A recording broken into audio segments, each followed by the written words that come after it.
Fl-ewwel kwarta din is-sena id-dejn tal-Gvern kien sew taħt il-parametri rikjesti meta mqabbel mal-prodott domestiku gross prova ċara li dan jinsab taħt kontroll kif jixraq. Dan joħroġ minn ċifri tal-Uffiċċju tal-Istatistika tal-Unjoni Ewropea l-Eurostat jirriżulta li fix-xhur ta' bejn Jannar u Marzu li għaddew id-dejn ta' Malta kien jgħod għal ftit aktar minn 48% tal-prodott domestiku gross. Ir-rata tad-dejn tal-Gvern Malti 12% anqas mill-kriterju ta' 60% li hu stabbilit mill-Unjoni Ewropea. Minn dawn iċ-ċifri tal-Eurostat ħareġ ukoll kif 13 il-Stat membru tal-Unjoni Ewropea għandhom id-dejn tagħhom li jaqbeż ir-rata ta' 60%. Fost dawn hemm il-Finlandja, l-Awstrija, Franza, l-Italja u l-Greċja.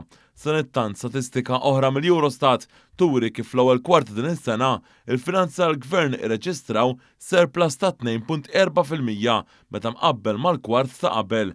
Is-surplus ta' pajjiżna kien ferm aktar b'saħħtu mar-rata medja l-pajjiżi fiż-żona euro li kienet biss ta' 0.2%.